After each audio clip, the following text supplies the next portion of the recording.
Nombreux sont les philosophes, les penseurs, les théologiens, les poètes à nous parler du chemin, qu'ils s'appellent Heidegger, Machado, que ce soit le chœur antique ou que ce soit dans le Deutéronome, dans la Bible. La question du chemin est partout. Même dans la science, dans la méthode scientifique, et on fait même des discours de la méthode. La méthode, c'est méthodos, en grec donc odos, le chemin. Être avec le chemin, sur le chemin, suivre un chemin. Tel est donc l'homme qui est en mouvement. Et si l'homme est en mouvement, c'est-à-dire qu'il est entre deux endroits, il en quitte un pour en rejoindre un autre, il est toujours en liaison, toujours en transit, toujours en déplacement, toujours en dynamique, il apparaît qu'il y a des maladies de ce cheminement. Les maladies de ce cheminement, aujourd'hui, pour en donner un exemple actuel, c'est la stase, l'arrêt, le repli, le complexe du casanier, celui qui, je pense à tous ces adolescents qui de nos jours restent à la maison, ne font pas l'école buissonnière, ne sont pas dans la fugue, ne cherchent pas à s'aventurer à tel ou tel endroit, mais restent chez eux, un peu à l'abandon d'eux-mêmes. C'est-à-dire qu'ils ont abandonné le chemin. Ils ont perdu quelque chose. Et ce qu'ils ont perdu, bien c'est l'art de la perte, de perdre un endroit en le quittant pour se diriger vers un autre. Ils sont même, pourrait-on dire, dans l'incarnation du repli, dans l'incarnation du retour à eux-mêmes, sur eux-mêmes, dans une régression. Mais ce bref constat n'éclaire pas tout à fait la logique inconsciente qu'il peut y avoir dans ces états.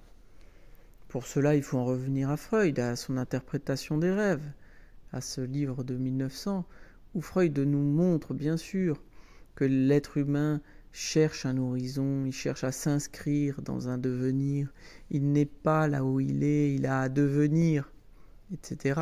Ce sont des choses connues, que l'identité n'est qu'un passage, un point identitaire, et puis voilà, pour un autre. Voilà. Mais ce qui compte, c'est bien sûr ce cheminement entre diverses identités. Mais ce que Freud apporte vraiment, c'est de nous montrer que dans cette direction, dans ce mouvement, quand on va vers l'extérieur, eh bien, on fait un mouvement de retour. L'extérieur, c'est l'intérieur. En haut, c'est en bas. À droite, c'est à gauche. Et derrière moi, c'est devant moi, etc. Autrement dit, cette distinction initiale, ça c'est dans ces coordonnées par exemple, ou dans ce intérieur-extérieur, dans ce bon-mauvais, sont des retournements permanents. Ainsi, quand on sort de chez soi, on se cherche.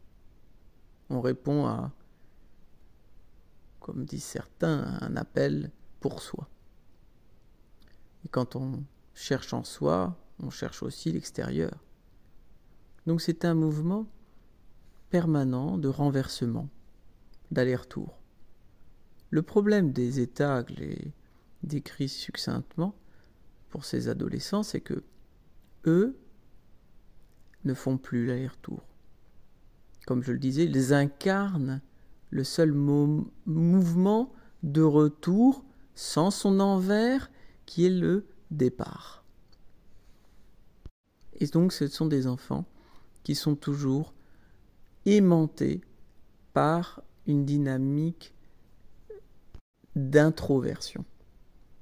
Ils restent collés à leur domicile, à leur basket, à leur lit, à leur ordinateur, à leur tablette, à ce que l'on voudra bien leur mettre entre les mains.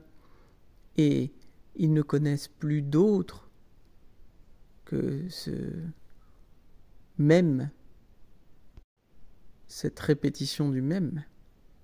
Et voilà un syndrome devenu planétaire, puisque même au Japon, on nomme ces enfants les hikikomori, et ce sont des enfants qui restent repliés pendant des mois chez eux, sans plus aucun contact avec personne.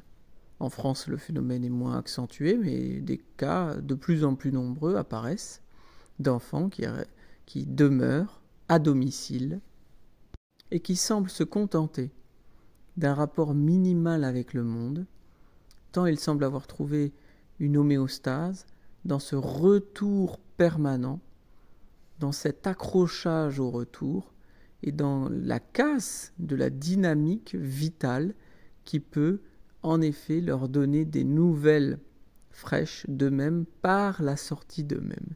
En sortant d'eux-mêmes, en découvrant ailleurs, ils risquent tout simplement de se découvrir eux-mêmes, et c'est un risque que nombreux d'entre eux ne sont pas prêts à prendre, et il faut donc un doigté, un certain art thérapeutique pour les amener tout doucement, petit à petit, par quelques touches successives, à redécouvrir qu'ils sont en mouvement, ils sont en chemin, et que ce chemin les attend.